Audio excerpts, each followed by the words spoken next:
Drakengard 2 is an action hack-and-slash RPG in the vein of the Dynasty Warriors series, and surprisingly mixed in with the Panzer Dragoon series. This game, while being a sequel to the original Drakengard, takes place 18 years after it. It also takes place after the first out of the 5 endings of the original game. Because of this, there are a lot of references to the original. However, it's not necessary to play the original in order to enjoy this sequel, as it stars mostly a new cast of characters. Visually speaking, this game is a tad rough to look at, but it's by no means an ugly game. The in-game graphics kind of look drab and dull, there really isn't a great use of colors, and the animations can be a little stiff. The particle effects in the game though are pretty good. However, I would have to say for a PS2 game, it looks fairly decent. I think the art direction helps in making the game's visuals more tolerable, especially the anime portraits for when the characters are speaking. I think it looks very nice. However, the CGI cutscenes in this game look really great. They're beautiful and punctuated nicely throughout the game during critical plot points. The music in this game, I think, is one of the high points, as the music in this game is very unique and added to the experience.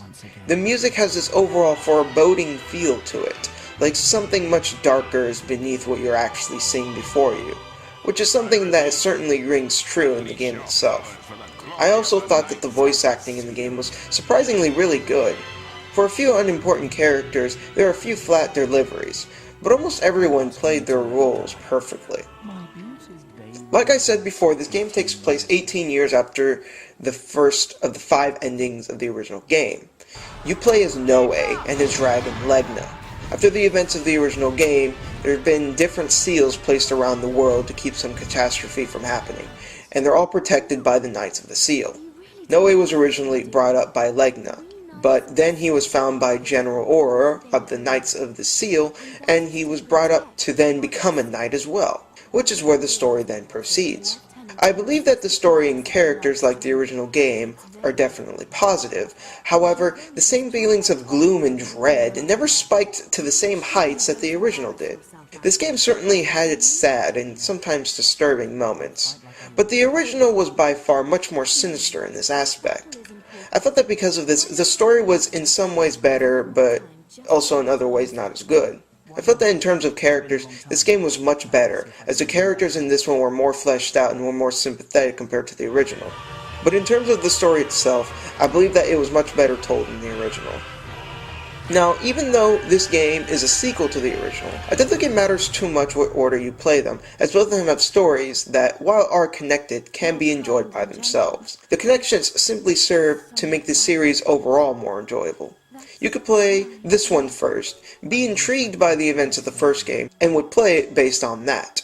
Or you could have played the original already, and would enjoy the continuation and see what happened to certain characters. Either way it works, and I think it's due to the good writing that the series has. It's also important to note that, like the previous game, it has multiple endings that can be achieved by playing through the game multiple times. The game is a nice merger of genres, and definitely leans in this game's favor. The game is primarily divided into 3 types of levels. There are flying levels where you soar through the skies as Legna and use his abilities that grow stronger and are unlocked throughout the course of the story. This section of the game is very much like Panzer Dragoon, but it's not on rails, so it's not completely borrowing from the series. There are indoor levels where you play as Noe and can switch between 3 other characters. How many there are and who they are dependent on where you are in the story. After you beat the game once, however, you can use all 4 whenever you want. These levels are purely hack and slash, where you attain money, experience, and new weapons as well. Finally, the last type of level is the open field type, which allows players to switch back and forth between the dragon, who can only be summoned by Noe, by the way, and the ground characters.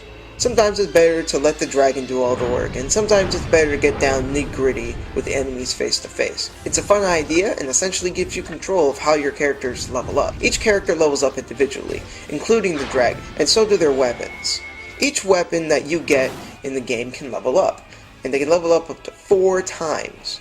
When a weapon levels up, it does more damage, but it also allows you to cast more powerful spells. Each weapon has a different spell, and each character uses different spells. For example, Noe tends to get a spell with many weapons that increases his speed, damage, and length of his attack. While Mana, since she's a mage type character, she gets different spells that use different lightning and fire type attacks. Another important feature of the weapon levels up is the attack combinations each weapon has. All the weapons start with the typical hit square a few times combo. However, as the weapons level up, it's possible the weapons allow Noe and his companions to use different skills that require different button combinations, like with the use of the triangle button. Each weapon for the different characters offer different attacks and combinations, and all the moves are useful for different situations. Some are better against bosses and tanks, and some are better against groups. It's important to remember what moves the weapons you are using does and does not do, as it can be the difference between victory and defeat. Another important feature to note would be the weapon wheel. This is a crucial part of the game, as it dictates who can and cannot be summoned in battle. This feature becomes even more prominent during a second or third playthrough of the game, when all characters are always present. There are 8 spaces on the weapon wheel, and it must be shared between the characters. Noe uses short and long swords, Mana uses staffs, Eris uses spears, and Auric uses axes. If you simply put one weapon type on the wheel, you cannot summon any other characters. Since each character has their own health bar, this can only make the game more difficult to not make use of them. You must also keep in mind what weapons have reached the max level or not. Using a weapon that's already maxed out means you're pouring experience into nothing, so it would be best to switch to a weapon that has yet to finish leveling up. Last thing to mention would be the world map and stores. When you complete a story mission, you can go to the world map and choose to do other missions in areas you've been to in order to unlock more weapons, get more experience, or get more gold. There are also stores in the game where you can buy more weapons, healing items, or accessories. Now, along with the weapon wheel, there is also an item wheel that can carry up to 6 items that can either recover health, magic, or both. There's also a single slot available for accessories that can either raise different stats like defense or attack, or simply change the character's costume. Drakengard 2 is a game that is very much overlooked, and it's a shame because this is a fantastic game. Truth be told, the graphics are not the best, even for the time, but the story, while not as good as the first, is still interesting to go through, with multiple endings to explore, characters that are hard to dislike, and the game itself is just simply a ton of fun to play if you really like hack and slash games. And basically riding around on your dragon burning everything to cinder is also a very fun part of the game. This game, along with its predecessor, is common and inexpensive, which adds to why I highly recommend this game. This has been Shintai, everyone. Take it easy.